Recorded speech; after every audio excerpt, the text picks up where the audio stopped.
నమస్కారం, BSK news కి స్వాగతం. హెడ్లైన్ చూద్దాం.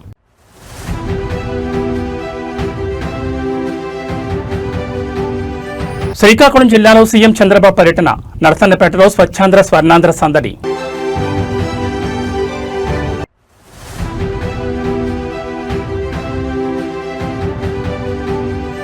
కేటీఆర్ మాట్లాడిన అహంకారంతో కాదు, కొడుకుగా ఆవేదనతో కాంగ్రెస్ కు తలసాని కౌంటర్.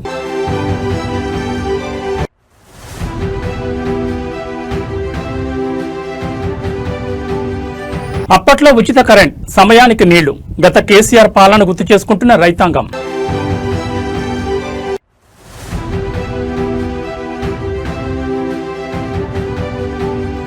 నిరుద్యోగుల గూటికి MLA Sudhir Reddy, job calendar ఏమైందంటూ కాంగ్రెస్ పై ఫైర్. ఇక డీటెయిల్స్ చూస్తే ఆంధ్రప్రదేశ్ ముఖ్యమంత్రి నారా చంద్రబాబు నాయుడు నేడు శ్రీకాకుళం జిల్లాలో పర్యటించనున్నారు. జిల్లాలోని నరసన్నపేట నియోజకవర్గంలో నిర్వహించనున్న ప్రతిష్టాత్మక స్వచ్ఛాంధ్ర స్వర్ణాంధ్ర కార్యక్రమంలో ఆయన పాల్గొనున్నారు. సీఎం పర్యటన నేపథ్యంలో జిల్లా యంత్రాంగం అన్ని ఏర్పాట్లను పూర్తి చేసింది. దాదాపు 1500 మంది పోలీసులతో భారీ బందోబస్తు ఏర్పాటు చేశారు. ముఖ్యమంత్రి చంద్రబాబు పర్యటన షెడ్యూల్ ప్రకారం నరసన్నపేటలో పలు అభివృద్ధి కార్యక్రమాలకు శ్రీకారం చుట్టనున్నారు. రాష్ట్రాన్ని పరిశుభ్రంగా పచ్చదనంతో తీర్చిదిద్దే లక్ష్యంతో చేపట్టిన స్వచ్ఛాంధ్ర స్వర్ణాంధ్ర కార్యక్రమానికి సీఎం చంద్రబాబు ముఖ్య అతిథిగా హాజరవుతారు. నరసన్నపేట పరిధిలోని ఎస్వీఎల్ మిల్ సమీపంలో ఏర్పాటు చేసిన సరికొత్త ఘన వ్యర్థాల నిర్వహణ కేంద్రం షెడ్ ను ముఖ్యమంత్రి అధికారికంగా ప్రారంభించనున్నారు. అనంతరం ఎస్వీఎల్ మిల్ సమీపంలోనే సిద్ధం చేసిన ప్రజావేదిక వద్ద స్థానిక ప్రజలు, లబ్ధిదారులతో సీఎం చంద్రబాబు ముఖాముఖి నిర్వహించనున్నారు. జిల్లా ప్రగతిపై దిశానిర్దేశం చేయనున్నారు.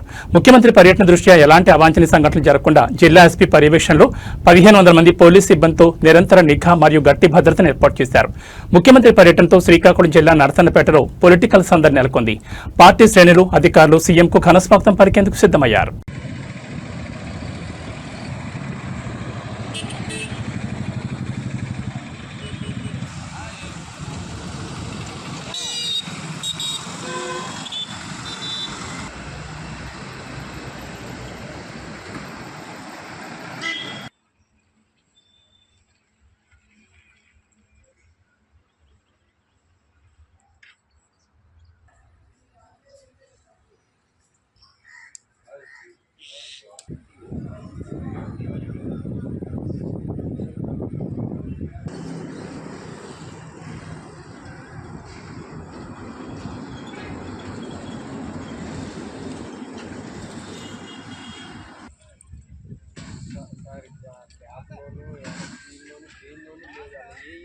తెలంగాణ రాజకీయాల్లో అధికార ప్రతిపక్షాల మధ్య మాటల యుద్ధం మొదటి పాకాన పడింది. బీఆర్ఎస్ వర్కింగ్ ప్రెసిడెంట్ కేటీఆర్ దూకుడుపై కాంగ్రెస్ నేతలు చేస్తున్న విమర్శలను మాజీ మంత్రి ఎమ్మెల్యే తలసాని శ్రీనివాస్ యాదవ్ తీవ్రస్థాయిలో తిప్పికొట్టారు. కేసీఆర్ను ఉద్దేశించి ముఖ్యమంత్రి రేవంత్ రెడ్డి చేసిన వ్యాఖ్యలను ప్రస్తావిస్తూ ఒక కొడుకుగా కేటీఆర్ ఆవేదనను అర్థం చేసుకోవాలంటూ తలసాని చేసిన వ్యాఖ్యలు ఇప్పుడు పొలిటికల్ సర్కిల్స్ లో హాట్ టాపిక్ గా మారాయి. హైదరాబాద్ లో మీడియా ముందుకొచ్చిన తలసాని శ్రీనివాస్ యాదవ్ కాంగ్రెస్ వైఖరిపై నిప్పులు చెరిగారు. కేటీఆర్ ప్రజల పక్షాన్ని నిలబడి ఉధృతంగా మాట్లాడితే కొందరు కాంగ్రెస్ నేతలు దాన్ని అహంకారమని ముద్ర వేస్తున్నారని తలసాని మండిపడ్డారు. అది అహంకారం కాదని, ప్రతిపక్ష నేతగా ప్రజా సమస్యలపై గళమెత్తడమేనని స్పష్టం చేశారు. మీ అన్ననో తండ్రినో ఎవరైనా తిడితే మీకు కోపం రాదా అంటూ తలసాని సూటిగా ప్రశ్నించారు. మాజీ సీఎం కేసీఆర్ ను పట్టుకుని పేగులు మెడలో వేసుకుంటా, తొక్కుతా అంటూ ముఖ్యమంత్రి రేవంత్ రెడ్డి అత్యంత దారుణంగా మాట్లాడినప్పుడు ఒక కొడుకుగా కేటీఆర్ బాధ ఎలా ఉంటుందో విమర్శలు గుర్తుపెట్టుకోవాలని హితవు పలికారు. కన్న తండ్రిని అంతలా అవమానిస్తుంటే ఏ కొడుకైనా ఊరుకోడని, ఆ క్రమంలోనే కేటీఆర్ నుంచి అంతటి తీవ్రమైన ప్రతిస్పందన రావడం సహజమని సమర్థించారు. ముఖ్యమంత్రి భాషను మార్చుకోకుండా కేటీఆర్ ప్రసంగాలను తప్పుపట్టడం తగదంటూ తలసాని చేసిన ఈ వ్యాఖ్యలు ఇప్పుడు అధికార ప్రతిపక్షాల మధ్య మరింత మంటలు రేపేలా ఉన్నాయి. ఈ మధ్య కాలంలో కేటీఆర్ గారు చాలా ఉధృతంగా ముందుకెళ్తారు, ఉధృతంగా మాట్లాడినప్పుడు కొంతమంది బాగా మాట్లాడుతుండంటారు, కొంతమంది ఏమంటారు ఈయనకు అహంకారం ఎక్కువ అని చెప్పి కొంతమంది మాట్లాడుతారు. ఆయన కన్న తండ్రి కదా, కేటీఆర్ కు కన్న తండ్రి కదా.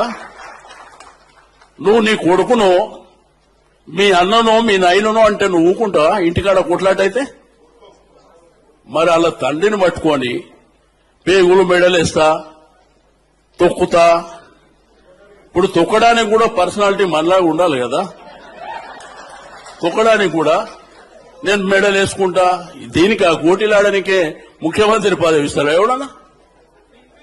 తెలంగాణలో సాగునీరు కరెంట్ సరఫరాపై క్షేత్రస్థాయిలో రైతాంగం నుంచి తీవ్ర నిరసనలు వ్యక్తమవుతున్నాయి. ప్రస్తుత కాంగ్రెస్ ప్రభుత్వంలో రైతు కష్టాలను పట్టించుకునే నాథుడే కరువయ్యాడంటూ అన్నదాతలు ఆవేదన వ్యక్తం చేస్తున్నారు. గత ప్రభుత్వ హయాంలో కేసీఆర్ అందించిన ఉచిత కరెంట్ సాగునీటి సరఫరాను గుర్తు చేసుకుంటూ రాబోయే రోజుల్లో రేవంత్ రెడ్డి గెలవడం అసాధ్యమని, మళ్లీ కేసీఆర్ అధికారంలోకి వస్తారని రైతులు బహిరంగంగానే వ్యాఖ్యానిస్తున్నారు. రాష్ట్రంలోని పలు జిల్లాల్లో ధాన్యం కొనుగోళ్లు, సాగునీటి ఎద్దడిపై రైతులు నిప్పులు చెరుతున్నారు. కాంగ్రెస్ పార్టీ అధికారంలోకి వచ్చిన తర్వాత వ్యవసాయ రంగాన్ని పూర్తిగా గాలి కుదిలేశారని, కళ్లాల్లో ధాన్యం ఎండిపోతున్నా కొనుగోళ్లు సకాలంలో జరగడం లేదని రైతులు ఆరోపిస్తున్నారు. గతంలో కేసీఆర్ ముఖ్యమంత్రిగా ఉన్నప్పుడు సమయానికి ఉచిత కరెంట్, సాగుకు అవసరమైన నీళ్లు వచ్చేవని రైతులు గుర్తు చేసుకుంటున్నారు. అప్పట్లో వ్యవసాయానికి ఎలాంటి ఇబ్బంది లేదని కొనియాడారు. ప్రస్తుత ముఖ్యమంత్రి రేవంత్ రెడ్డి వైఖరిపై రైతులు తీవ్ర అసహనం వ్యక్తం చేస్తున్నారు. ఇచ్చిన హామీలను నమ్మి ఓట్లేస్తే ఇప్పుడు కరెంటు కోతలు, సాగునీటి కొరతతో పంటలు ఎండిపోయే పరిస్థితి తెచ్చారని మండిపడుతున్నారు. ఈసారి ఎన్నికల్లో రేవంత్ రెడ్డి గెలిచే ప్రసక్తే లేదని, రైతు కష్టాలు తెలిసిన నాయకుడిగా మళ్లీ కేసీఆర్ గెలిచి తీరతారని రైతులు ధీమా వ్యక్తం చేస్తున్నారు. రైతులను చూస్తున్న ఈ తీవ్ర అసంతృప్తి అధికార కాంగ్రెస్ పార్టీకి రాబోయే రోజుల్లో పెద్ద సవాల్గా మారేలా కనిపిస్తోంది. ఎట్లా ఉంది మరి కాంగ్రెస్ పరిపాలన? మరి ఏం చేద్దాం, ఇట్లా వచ్చింది. ఇప్పుడు మనం ఏం చేసేటట్లేదు. మన చేతులు ఉంటే మనం ఎగురుదాం, మన చేతులు లేదు, దారిని కింద పడ్డది. మనం దాన్ని పట్టుకొని ఏం పెడతాం, దేవులా పడతాం. ఇంత కోసం ఉంటుందా రైతుకి ఎక్కడైనా? చాలా పెద్ద రైతు, పెద్ద కోసే ఉన్నది, ఘోరమైన కోస. ఇక నాసుంటే ముసలోడు అంటే ఎండకే అడ్డం పడి ఎండ దెబ్బతిని అదైతారు. బాగా అనిపిస్తలేదు ఇట్లా? బాగా కాకపోతే సావాల్సింది అనిపిస్తుంది. ఇంటికి పోతే ఆ లేడీస్ తిడతారు, మా భార్యలు వాళ్ళు, ఎందుకు మా పిల్లలు మీకు ఎందుకు ఈ కథ, మనం బతకకున్నాం అయితే నువ్వు వచ్చినాక మాకెందుకు అని వాళ్ళు అంటాను. ఏం చేస్తాం. ఇక రేవంత్ రెడ్డి అక్కడనే ఉండొచ్చు, పరిపాలన చేస్తా ఉండొచ్చు, కానీ రైతు గురించి అయితే ఒక్కనాడు యూట్యూబ్ లో మాట్లాడలే, ఏ దాంట్లో మాట్లాడలే, ఏం సమస్యలు చెప్తలేరు. ప్రతి గింజనైనా ఆగం చేయదు. ఇంకా ఒక్కటి దేవుని పుణ్యాన మాకు వర్షాలు లేవు. వర్షాలు ఉంటాయి ఇక్కడ ఘోరం. జపరగడ మండల్, ఐలోని మండల్, ఈ మధ్యలో గన్పూర్ మండలంలో ఒక్క వర్షం వల్లే. ఆ వర్షం పడేంటి అన్ని పెంటల దిబ్బలు పోయాల్సిందే, అవి వదిలిపెట్టవలసిందే. కేసీఆర్ హయాంలో ఇట్లా రైతులు గోసలు పడ్డారు. బ్రహ్మాండంగా జరిగింది. అప్పుడు నీళ్లు కావాలంటే వచ్చినాయి, కరెంట్ కావాలంటే వచ్చింది. ఇట్లా టక్షీట్ రాయంగానే టకా దిగిపోయినాయి. రేవంత్ రెడ్డి ఏం చెప్తారు? తెలంగాణలో నిరుద్యోగ యువత సమస్యలపై రాజకీయ శాఖలు రాజుకుంటున్నాయి. ఎన్నికల ముందు కాంగ్రెస్ పార్టీ నిరుద్యోగులకు ఇచ్చిన హామీలను అధికారంలోకి వచ్చాక విస్మరించిందని ఎల్బీ నగర్ ఎమ్మెల్యే దేవిరెడ్డి సుధీరెడ్డి తీవ్రస్థాయిలో ధ్వజమెత్తారు. యువత భవిష్యత్తును కాంగ్రెస్ ప్రభుత్వం నట్టేట ముంచిందని ఆరోపిస్తూ తక్షణమే ఖాళీ పోస్టులను భర్తీ చేయాలని ఆయన డిమాండ్ చేశారు. నిరుద్యోగుల పక్షాన్ని నిలబడుతూ ఎమ్మెల్యే సుధీరెడ్డి కాంగ్రెస్ ప్రభుత్వ వైఖరిని ఎండగట్టారు. ఎన్నికల ముందు కాంగ్రెస్ అగ్రనేత రాహుల్ గాంధీ హైదరాబాద్లోని అశోక్ నగర్ కోచింగ్ సెంటర్ల వద్దకు స్వయంగా వెళ్లి నిరుద్యోగ యువతను కలిశారని సుధీరెడ్డి గుర్తు చేశారు. అధికారంలోకి రాగానే నిర్దిష్టమైన జాబ్ క్యాలెండర్ విడుదల చేస్తామని, విద్యార్థుల కోసం 5 లక్షల విద్యా భరోసా కార్డు అందిస్తామని ఇచ్చిన హామీలు ఏమయ్యాయని ప్రశ్నించారు. ప్రియాంక గాంధీ సమక్షంలో ప్రకటించిన యూత్ డిక్లరేషన్లో తెలంగాణలో ఖాళీగా ఉన్న 2 లక్షల ప్రభుత్వ ఉద్యోగాలను భర్తీ చేస్తామని చెప్పి యువతను నమ్మించి ఓట్లు వేయించుకున్నారని మండిపడ్డారు. తీరా అధికారంలోకి వచ్చాక కాంగ్రెస్ ప్రభుత్వం ఉద్యోగాలు ఊసే ఎత్తడం లేదని, నిరుద్యోగ యువతను పూర్తిగా మోసం చేసిందని ఆగ్రహం వ్యక్తం చేశారు. యువత భవిష్యత్తుతో చెలగాటమాడడం ఆపాలని, రాష్ట్రంలో ఖాళీగా ఉన్న అన్ని ప్రభుత్వ పోస్టులను వెంటనే నోటిఫై చేసి ఉద్యోగ నియామక ప్రక్రియను యుద్ధ ప్రాతిపదికన వేగవంతం చేయాలని ఎమ్మెల్యే సుధీర్ డిమాండ్ చేశారు. నిరుద్యోగుల సమస్యలపై ప్రభుత్వం త్వరలోనే స్పందించకపోతే యువతతో కలిసి పెద్ద ఎత్తున పోరాటాలు చేస్తామని ఈ సందర్భంగా హెచ్చరించారు. ఈ రోజు ఆస్పిరెంట్స్ అనే ఆస్పిరెంట్ 2 పాయింట్ అని చెప్పేసి శంకర్ అనే ఒక నిరుద్యోగి ఉద్యోగం కోసం ప్రయత్నం చేసి విసిగి వేసారిపోయి నోటిఫికేషన్లు వస్తలేవు, జీవితం గడవాలంటే కష్టమవుతుంది. మరి తల్లిదండ్రులు అందరూ కూడా అప్పులు చేసి ఉద్యోగం వస్తుంది నా కొడుకు ఆశతోటి హైదరాబాద్కు పంపించి కాంపిటేటివ్ ఎగ్జామ్స్లలో ఫీజులు కట్టి చదివించి రెడీగా ఉంటే ఒక్క నోటిఫికేషన్ కూడా ఈ ప్రభుత్వంలో పడకపోగా చివరికి విసిగిపోయి టీ పాయింట్ పెట్టుకున్నాం. ఇది ఒక డ్రామా చూడండి. నిరుద్యోగులతో రాహుల్ ముచ్చట. సెంట్రల్ లైబ్రరీకి రాహుల్ గాంధీ గారు పోయినరు, నిరుద్యోగులతో ముచ్చటించిండ్రు, నిరుద్యోగులకు ఒక భరోసా కల్పించిండ్రు.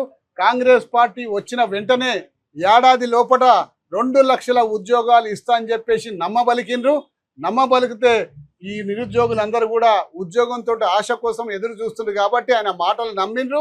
కాంగ్రెస్ పార్టీకి పట్టం కడదామని చెప్పేసి ఊరూరు వాడ తిరిగి వీళ్ళ తల్లిదండ్రుల్ని, తాత ముత్తాతల్ని అందరినీ కూడా ఒప్పించి మీరు కాంగ్రెస్ పార్టీకి ఓటేసి గెలిపిస్తే మాకు ఉద్యోగాలు వస్తాయని చెప్పేసి ఆ రోజు వీళ్ళందరూ కూడా ప్రచారం చేయడం జరిగింది.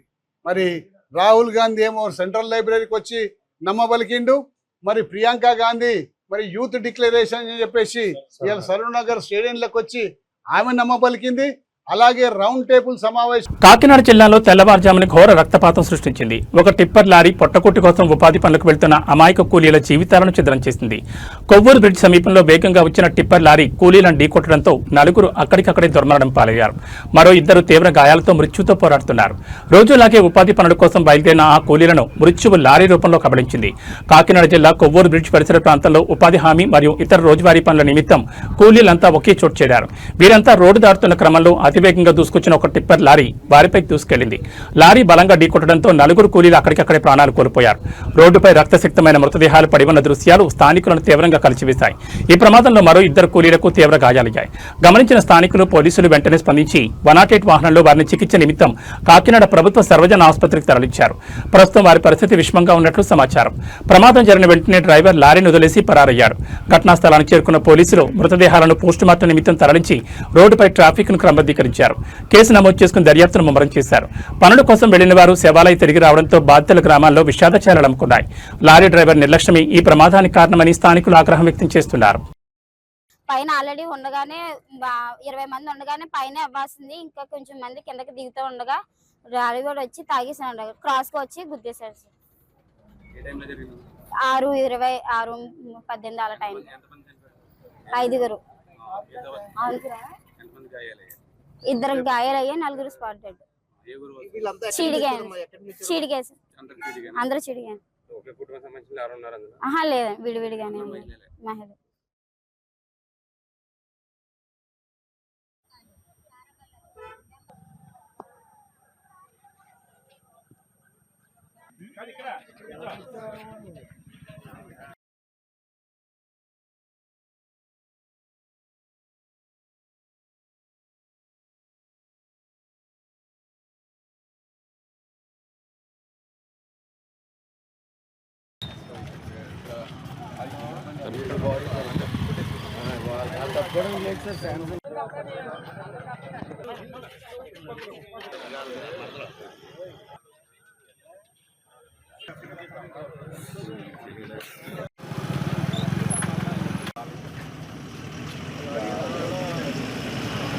కేంద్ర మంత్రి బండి సంజయ్ కుమారుడిపై నమోదైన ఫోక్సో కేసు వ్యవహారం రోజుకో మలుపు తిరుగుతోంది. ఈ కేసులో బండి సంజయ్ పేరును వాడకుండా కోర్టు గ్యాగ్ ఆదేశాలు ఇచ్చినట్టు జరుగుతున్న ప్రచారంపై హైకోర్టు న్యాయవాది జీలకర్ర శ్రీనివాస్ తీవ్రస్థాయిలో మండిపడ్డారు.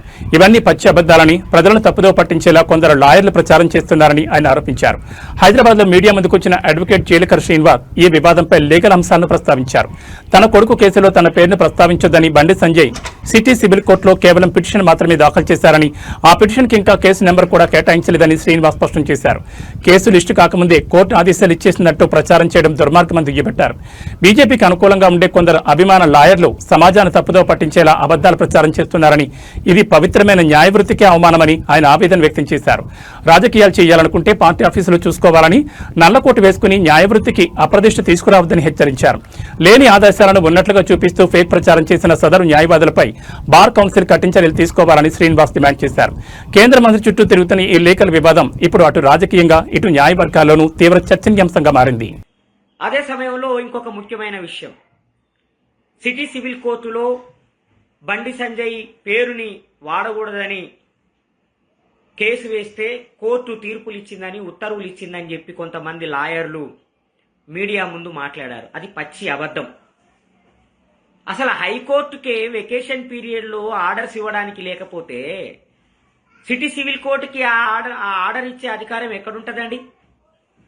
ఒకటి, అసలు అది ఫైల్ చేశారు అంతే, కేవలం ఫైల్ చేశారు, ఇంకా నెంబర్ కూడా కాలేదు. అది బెంచ్ ముందుకి ఆర్గ్యుమెంట్ కూడా రాలేదు. నెంబర్ కాకుండానే జడ్జి గారి ముందుకు అది ఆర్గ్యుమెంట్కి రాకుండానే, ఆర్గ్యుమెంట్ వినకుండానే సిటీ సివిల్ కోర్టు ఆదేశాలు ఇచ్చినట్టుగా మీడియా ముందుకొచ్చి కొంతమంది లాయర్లు మాట్లాడారు.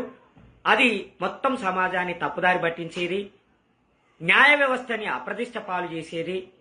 బండి సంజయ్ గారి పట్ల మీకు వ్యక్తిగతమైన ప్రేమాభిమానాలుంటే ఆయనకి మీరు వ్యక్తిగతంగా సంఘీభావం తెలపండి, తప్పేం లేదు. మీకు నిజంగానే బీజేపీ నచ్చి ఉంటే ఆ బీజేపీ కోసం మీరు పని చేసుకోండి, తప్పు లేదు. కానీ నల్లకోటు వేసుకొని కోర్టు ఇవ్వని ఆర్డర్ని ఇచ్చిందని చెబుతూ తెలంగాణ ప్రజల్ని తప్పుదారి పట్టిస్తున్నారు. సోషల్ మీడియాలో యాక్టివ్గా భారత ప్రధాని నరేంద్ర మోడీ 5 దేశాల అధికారిక పర్యటన అత్యంత విజయవంతంగా సాగుతోంది. ఇందులో భాగంగా ఆయన నెదర్లాండ్స్ చేరుకున్నారు. ప్రధాని మోడీకి అక్కడ నివసిస్తున్న ప్రవాస భారతీయులు ఘనస్వాగతం పలికారు. మోదీ మోదీ అంటూ నినాదాలు చేస్తూ తమ అభిమానాన్ని చాటుకున్నారు. నెదర్లాండ్ పర్యటనలో భాగంగా పలు కీలక ద్వైపాక్షిక చర్చల్లో ప్రధాని పాల్గొనున్నారు. ప్రధాని నరేంద్ర మోడీ 5 దేశాల పర్యటనలో భాగంగా నెదర్లాండ్స్ లో అడుగుపెట్టారు. విమానాశ్రయానికి చేరుకున్న ప్రధానికి అక్కడి ప్రభుత్వం ఘనస్వాగతం పలికింది. అనంతరం ప్రధాని బస చేసిన హోటల్ వద్దకు భారీ సంఖ్యలో చేరుకున్న ప్రవాస భారతీయులు భారతీయ జెండాలతో సంప్రదాయ దుస్తులతో ఆయనకు ఘనంగా స్వాగతం పలికారు. ప్రధాని సైతం వారి వద్దకు వెళ్లి ఆత్మీయంగా పలకరించారు. ప్రధాని మోడీ గౌరవార్థం ప్రవాస భారతీయులు మరియు స్థానిక కళాకారులు రాక్ బేస్ ఆధారిత భారతీయ సంప్రదాయ నృత్య ప్రదర్శన ప్రదర్శించారు. ఈ సాంస్కృతిక ప్రదర్శన అక్కడ ప్రత్యేక ఆకర్షణగా నిలిచింది. ఈ పర్యటనలో భాగంగా నెదర్లాండ్స్ రాజు రాణితో ప్రధాని మోడీ భేటీ కానున్నారు. అదేవిధంగా ఆ దేశ ప్రధానితో కలిసి ఉన్నత స్థాయి ద్వైపాక్షిక చర్చలు జరుపుతారు. 2 దేశాల మధ్య వాణిజ్యం, సాంకేతికత, పెట్టుబడులు మరియు పరస్పర సహకారంపై పలు కీలక ఒప్పందాలు జరిగే అవకాశం ఉంది. భారత్, నెదర్లాండ్స్ దేశాల మధ్య దౌత్య సంబంధాలను మరింత బలోపేతం చేసే దిశగా ప్రధాని మోడీ జరపబోయే ఈ చర్చలు ఇప్పుడు అంతర్జాతీయంగా ప్రాధాన్యతను సంతరించుకున్నాయి. संख्या में भारतीय समुदाय के लोग प्रधानमंत्री के स्वागत के लिए होटल परिसर में मौजूद रहे। ये तस्वीरें द हेग नीदरलैंड से जब प्रधानमंत्री वहां पहुंचे, तमाम बड़ी संख्या में भारतवंशी वहां मौजूद थे। हाथों में तिरंगा लेकर प्रधानमंत्री का स्वागत करते हुए बड़ी संख्या में बच्चे भी नजर आ रहे हैं और तमाम बच्चे प्रधानमंत्री से आशीर्वाद लेते हुए, प्रधानमंत्री भी बहुत खुशी से सभी के साथ संवाद करते हुए, मिलते हुए और उनके साथ अपनी खुशियों के पल साझा करते हुए। तस्वीरें प्रधानमंत्री के नीदरलैंड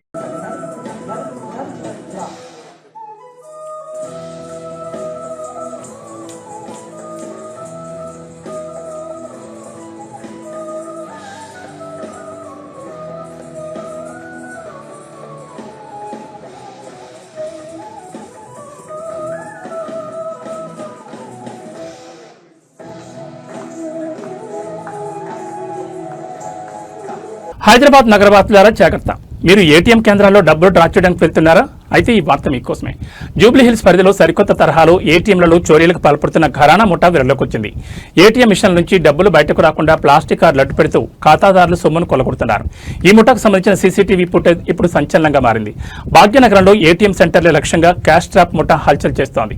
ఈ ముఠా సభ్యులు ముందుగానే ఏటీఎం కేంద్రాలకు చొరబడి క్యాష్ వచ్చే స్లాట్ వద్ద ఎవరికీ కనిపించకుండా ఒక ప్లాస్టిక్ కార్డును అడ్డుగా పెడుతున్నారు. ఆ తర్వాత వచ్చే ఖాతాదారులు డబ్బుల కోసం పిన్ నెంబర్ కొట్టినా ట్రాన్సాక్షన్ సక్సెస్ అని పడినా డబ్బులు మాత్రం బయటకు రావు.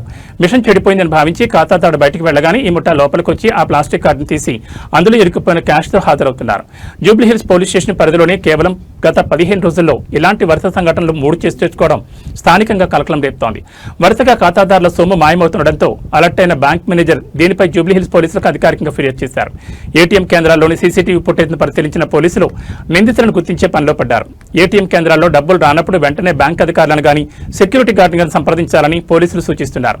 ఈ క్యాష్ ట్రాప్ ముఠా నెట్వర్క్ నగరం మొత్తం విస్తరించి ఉందా అనే కోణంలో పోలీసులు దర్యాప్తును ముమ్మరం చేశారు.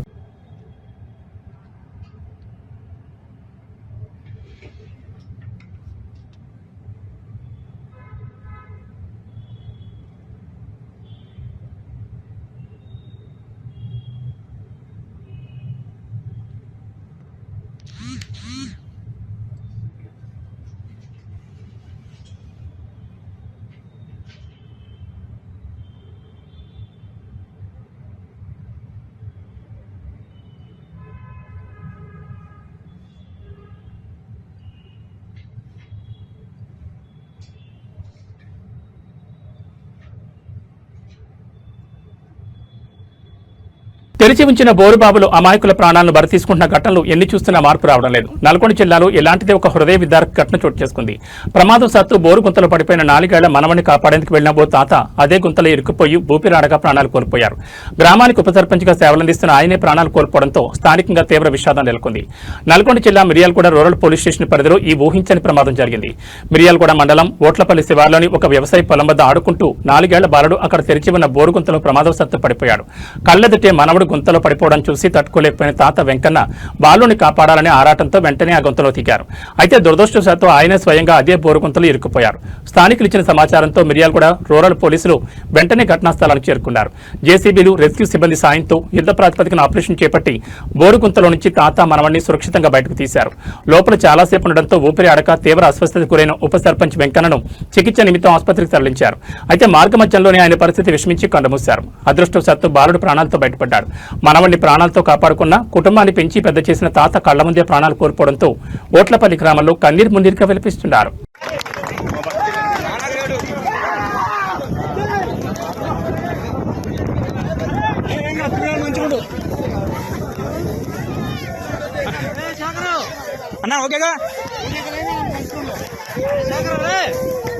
వరంగల్ జిల్లాలో ధాన్యం కొనుగోళ్లపై ఇంధన ధరల ఎఫెక్ట్ గట్టిగా పడేలా కనిపిస్తోంది. లారీ అసోసియేషన్లు రవాణా ఛార్జీలు పెంచాలంటూ డిమాండ్ చేస్తుండటంతో కొనుగోలు కేంద్రాల నుంచి ధాన్యం తరలింపు నిలిచిపోయే ప్రమాదం ఏర్పడింది. పెరిగిన డీజిల్ ధరలకు అనుగుణంగా ప్రభుత్వం ఛార్జీలు పెంచకపోతే మరో 2 రోజుల్లో నిరసన బాట పడతామని లారీ ఓనర్ల అసోసియేషన్లు హెచ్చరిస్తున్నాయి. ప్రస్తుతం వరంగల్ జిల్లా వ్యాప్తంగా ధాన్యం కొనుగోలు ముమ్మరంగా సాగుతున్న తరుణంలో రవాణా రంగం నుంచి కొత్త సమస్య వచ్చిపడింది. డీజిల్ ధరలు భారీగా పెరగడంతో పాత రేట్లతో లారీలను నడపడం సాధ్యం కాదని లారీ ఓనర్ల అసోసియేషన్ స్పష్టం చేస్తోంది. పెరిగిన ఇంధన ధరల భారాన్ని తాము మోయలేమని చెప్తున్నారు. ట్రాన్స్పోర్ట్ ఛార్జీలను సవరించాలని కోరుతూ లారీ ఓనర్ల అసోసియేషన్ ప్రతినిధులు ప్రభుత్వ అధికారులతో చర్చలు జరుపుతున్నారు. పెరిగిన ఖర్చులకు అనుగుణంగా కొత్త టారిఫ్ ప్రకటించాలని డిమాండ్ చేస్తున్నారు. ఒకవేళ ప్రభుత్వం నుంచి సానుకూల స్పందన రాకపోతే మరో 2 రోజుల్లో రవాణా సేవలు నిలిపివేసి నిరసన చేపట్టేందుకు అసోసియేషన్లు సిద్ధమవుతున్నాయి. ఒకవేళ లారీలు నిలిచిపోతే కళ్లాల్లో ఉన్న ధాన్యం మిల్లులకు తరలించడం నిలిచిపోతుందని, వర్షాలు వస్తే తమ పరిస్థితి ఏంటని రైతులు ఆందోళన చెందుతున్నారు. ప్రభుత్వం తక్షణమే స్పందించి లారీ యజమానుల సమస్యను పరిష్కరించి ధాన్యం తరలింపునకు ఆటంకం కలగకుండా చూడాలని జిల్లా రైతాంగం కోరుతోంది.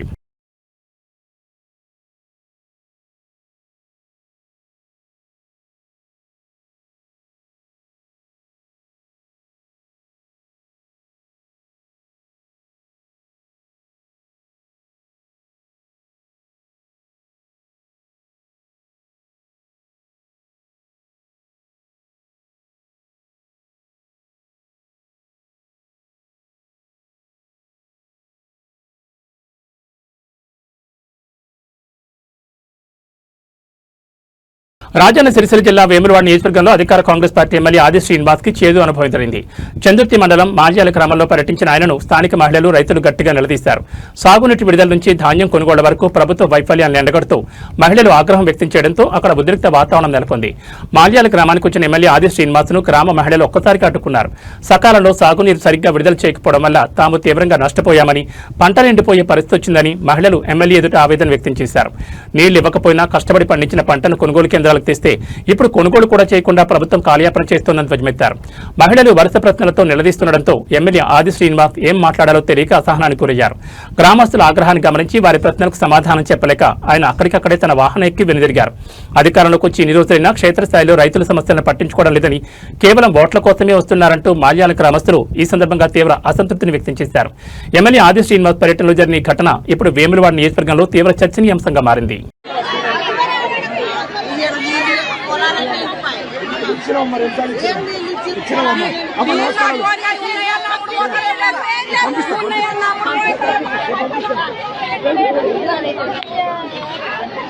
తెలంగాణ వ్యాప్తంగా మే 20వ తేదీన మందుల దుకాణాలు పూర్తిగా బంద్ కానున్నాయి. కేంద్ర ప్రభుత్వం తీసుకొచ్చిన కొన్ని నిబంధనలను ఆసరాగా చేసుకుని దేశంలో విచ్చలవిడిగా సాగుతున్న ఆన్లైన్ ఫార్మసీ దందాకు వ్యతిరేకంగా మెడికల్ షాపుల అసోసియేషన్ ఈ కీలక నిర్ణయం తీసుకుంది. ప్రజల ప్రాణాలతో చెలగాటమాడుతున్న ఆన్లైన్ మందుల అమ్మకాలను తక్షణమే నిషేధించాలని డిమాండ్ చేస్తోంది. ఆన్లైన్ మెడిసిన్ బిజినెస్ వల్ల ప్రజల ఆరోగ్యానికి పెద్ద ముప్పు పొంచి ఉందంటూ తెలంగాణ మెడికల్ షాపుల అసోసియేషన్ ఆందోళన వ్యక్తం చేస్తోంది. కరోనా విపత్కర పరిస్థితుల్లో అత్యవసర సేవల కోసం అప్పట్లో కేంద్ర ప్రభుత్వం ఇచ్చిన కొన్ని సడలింపులు, ఆదేశాలను అడ్డం పెట్టుకుని ఇప్పుడు ఆన్లైన్లో అక్రమ మెడిసిన్ దందా విచ్చలవిడిగా సాగుతోందని అసోసియేషన్ ఆరోపిస్తోంది. ఎలాంటి డాక్టర్ ప్రిస్క్రిప్షన్ లేకుండానే ఆన్లైన్ ప్లాట్ఫామ్స్ ద్వారా నకిలీ మందులతో పాటు అత్యంత ప్రమాదకరమైన డ్రగ్స్ మరియు నిషేధిత మందులు నేరుగా ప్రజల చేతుల్లోకి వెళ్తున్నాయని వారు ఆవేదన వ్యక్తం చేస్తున్నారు. నిపుణుల పర్యవేక్షణ లేని ఈ ఆన్లైన్ సేవల వల్ల ప్రజల ప్రాణాలు ప్రమాదంలో పడుతున్నాయని, తక్షణమే ఈ ఫార్మసీ విధానానికి కేంద్ర ప్రభుత్వం పులి స్టాప్ పెట్టాలని డిమాండ్ చేస్తున్నారు. ఈ అక్రమ దందాను అరికట్టడంలో కేంద్ర ప్రభుత్వం నిమ్మకు నీరెత్తినట్లు వ్యవహరిస్తోందని మండిపడుతూ నిరసనగా మే 20న రాష్ట్ర వ్యాప్తంగా ఉన్న అన్ని మెడికల్ షాపులను మూసివేయాలని అసోసియేషన్ పిలుపునిచ్చింది. రోగులకు ఇబ్బంది కలగకుండా అత్యవసర సేవలు మినహా సాధారణ మందుల అమ్మకాలను ఆ రోజు పూర్తిగా నిలిపివేయనున్నారు. ఈ నెల మే 20వ తారీఖున ఆల్ ఇండియాలో జాతీయ స్థాయిలో మెడికల్ షాపులు బంద్ నిర్వహించబోతున్నాం. కోవిడ్ సమయంలో ఇచ్చిన అత్యవసర పరిస్థితుల దృష్ట్యా జీవోలు ఆన్లైన్లో పంపించే విధంగా సెంట్రల్ గవర్నమెంట్ జీవోలు ఇష్యూ చేసింది. 817E అని, 220E అని. వీటి వల్ల డీప్ డిస్కౌంట్స్ ఎక్కువైపోయి స్పోరియస్ డ్రగ్స్ మార్కెట్లో విచ్చలవిడిగా అందుబాటులో వస్తున్నాయి. వీటి ప్రభావం మెడికల్ షాప్ల వల్ల నైతికత మీద దెబ్బపడుతుంది. మా జీవనోపాధి పోతుంది. అధిక డిస్కౌంట్ ఇస్తూ ఆ స్పోరియస్ డ్రగ్స్ పంపిస్తూ ఆన్లైన్లో తనిఖీలకు ఆస్కారం లేకుండా ఉంది. ఇప్పటికే కోర్టులో కేసులు నడుస్తున్నాయి. ఈ జీవో అనేది తుదిరూపు దాల్చలేదు. అయినా కూడా సాకు పెట్టుకొని ఆన్లైన్ ఫార్మసీలు నడిపిస్తున్నారు. దీనికి ఆన్లైన్ ఫార్మసీకి వ్యతిరేకంగా, ఈ చట్ట వ్యతిరేక కార్యక్రమాలకు వ్యతిరేకంగా మేము ప్రజల ఆరోగ్య దృష్ట్యా ప్రజలకి ఏదైతే ఆన్లైన్లో యాంటీబయాటిక్స్ కానీ హ్యాబిట్ ఫార్మింగ్ భార్యాభర్తల మధ్య వచ్చిన ఓ గొడవ పసి ప్రాణాన్ని బలి తీసుకుంది. అలిగి పుట్టింటికి వెళ్లిన కోపంతో కన్న ప్రేమను మర్చిన ఓ ఉన్మాద తండ్రి తన 4 ఏళ్ల సొంత కూతుర్ని నూతిలో పడేసి అత్యంత కిరాతకంగా హతమార్చాడు. తూర్పుగోదావరి జిల్లా గాదరాల గ్రామంలో జరిగిన ఈ హృదయ విదారక ఘటన స్థానికంగా తీవ్ర కలకలం రేపుతోంది. తూర్పుగోదావరి జిల్లా గాదరాల గ్రామంలో మానవత్వానికి మచ్చ తెచ్చే ఘటన వెలుగు చూసింది. గాదరాల గ్రామానికి చెందిన రాయవరపు రాజు అతని భార్యకు మధ్య కొంతకాలంగా గొడవలు జరుగుతున్నాయి. ఈ క్రమంలోనే సదరు మహిళ భర్తపై అలిగి పుట్టింటికి వెళ్లిపోయింది. భార్య పుట్టింటికి వెళ్లడంపై తీవ్ర ఆగ్రహానికి గురైన రాజు ఆ కోపాన్ని తన 4 ఏళ్ల కూతురుపై చూపించాడు. భార్యను మానసికంగా దెబ్బతీయాలనే క్రూరమైన ఆలోచనతో ఘాతకానికి పొడిగట్టాడు. ఇంటి సమీపంలో ఉన్న ఒక నూతి వద్దకు చిన్నారిని తీసుకెళ్లి ఏమాత్రం చాలు లేకుండా అందులోకి తోసేశాడు. నీటిలో మునిగి ఆ పసిపాప అక్కడికక్కడే ప్రాణాలు కోల్పోయింది. చిన్నారి కనిపించకపోవడంతో స్థానికులు బంధువులు వెతగ్గా నూతిలో విక్తజీవిగా తేలియాడింది. సమాచారం అందుకున్న పోలీసులు వెంటనే ఘటనా స్థలానికి చేరుకుని మృతదేహాన్ని స్వాధీనం చేసుకున్నారు. నిందితుడు రామవరపు రాజును అదుపులోకి తీసుకుని కేసు నమోదు చేశారు. భార్యపై కోపంతో అమాయకు బిడ్డను పొట్టను పెట్టుకున్న తండ్రిపై గాదరాల గ్రామస్తులు తీవ్ర ఆగ్రహం వ్యక్తం చేస్తున్నారు. నిందితుడికి కఠిన శిక్ష పడేలా చూడాలని డిమాండ్ చేస్తున్నారు. నూతిలో పారేసాడు తీసుకెళ్ళి. తర్వాత ఏమో నా పిల్ల లేదు, నా మనవరాలు ఎదురో, నా మనవరాలు ఎదురని గోల్ చేస్తుంటే మేము ఊరందరం వచ్చి ఇక్కడ కూర్చొని వీళ్ళందరూ చూసి ఎదురా పిల్లని అక్కడ పారేసావంటే అది ఆ బిడ్డ ఉంది కదండి వెళ్ళిసారా అని ఆ పిల్ల వెళ్ళి నూతులన్నా పాడేసాడేమో చూద్దామనేసి ఆ పిల్ల వెళ్ళి సెల్లైట్ వేసి చూస్తే నూతిలో తేలిపోయిందంటది ఆ బిడ్డ.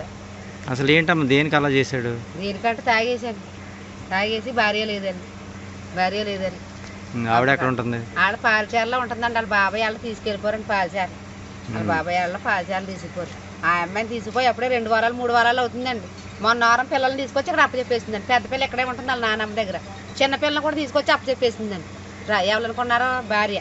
వాళ్ళ బాబాయిలు ఇంట్లో సామానం ఉంటే వాళ్ళ బాబాయిలు ఇంటికాడ ఇక్కడ ఉంటుందండి ఇల్లు. వాళ్ళ రెండో బాబాయిలు ఇంటికాడ దాచేసుకుని సామానం ఆ పిల్లని ఇక్కడ వదిలేసేసి వాళ్ళ మా నానమ్మతోని వాళ్ళ బుల్లిబాబు వాళ్ళతోటి వాళ్ళ పెన్నమ్మలతోటి ఆటో ఎక్కేసి పాలచారులు వెళ్ళిపోయింది. ఆ పిల్లల్ని వదిలేసి ఎదవ తాగి తెలంగాణలో డ్రగ్స్ నెట్వర్క్ రూట్ మార్చింది. కేవలం హైదరాబాద్ కే పరిమితం కాకుండా ఇప్పుడు జిల్లాలకు కూడా పాకింది. యాదాద్రి భువనగిరి జిల్లా కేంద్రంలో భారీగా డ్రగ్స్ విక్రయిస్తున్న అంతర్రాష్ట్ర ముఠాను పోలీసులు గుట్టురట్టు చేశారు. ఏకంగా బంగ్లాదేశ్ సరిహద్దుల నుంచి బ్రౌన్ షుగర్ తీసుకొచ్చి ఇక్కడ విక్రయిస్తున్న 2 కేటుగాళ్లను పోలీసులు చాకచక్యంగా అదుపులోకి తీసుకున్నారు. యాదాద్రి భువనగిరి జిల్లా పోలీసులు మత్తుమొట్ట ఆట కట్టించారు. భువనగిరి పట్టణంలో గస్తీ నిర్వహిస్తున్న పోలీసులకు 2 వ్యక్తులు అనుమానాస్పదంగా కనిపించారు. భువనగిరి పరిసర ప్రాంతాల్లో అనుమానాస్పదంగా తిరుగుతున్న 2 వ్యక్తులను ఆపి పోలీసులు సోదాలు నిర్వహించారు. వారి వద్ద ఉన్న సంచులను పరిశీలించగా భారీగా నిషిద్ధ బ్రౌన్ షుగర్ డ్రగ్స్ లభ్యమవడంతో పోలీసులు ఒక్కసారిగా షాకు గురయ్యారు. నిందితులను పోలీస్ స్టేషన్ తరలించి తమదైన శైలిలో విచారించగా విస్తుపోయే నిజాలు వెలుగు చూశాయి. ఈ ముఠా ఏకంగా భారత్ బంగ్లాదేశ్ సరిహద్దు ప్రాంతాల నుంచి ఈ అత్యంత ప్రమాదకరమైన బ్రౌన్ షుగర్ ను గుట్టుచప్పుడు కాకుండా రవాణా చేస్తున్నట్లు ఒప్పుకున్నారు. తక్కువ ధరకే డ్రగ్స్ తెచ్చి ఇక్కడ స్థానిక యువతను టార్గెట్ చేస్తూ భారీ రేట్లకు విక్రయిస్తున్నట్లు విచారణలో తేలింది. 2 నిందితులను అరెస్ట్ చేసిన పోలీసులు వారి వద్ద నుండి డ్రగ్స్ ను స్వాధీనం చేసుకున్నారు. ఈ ముఠా వెనుక ఇంకా ఎవరెవరున్నారు, భువనగిరిలో వీరికి సహకరిస్తున్న స్థానిక ఏజెంట్లు ఎవరు అనే కోణంలో పోలీసులు లోతుగా దర్యాప్తు చేస్తున్నారు.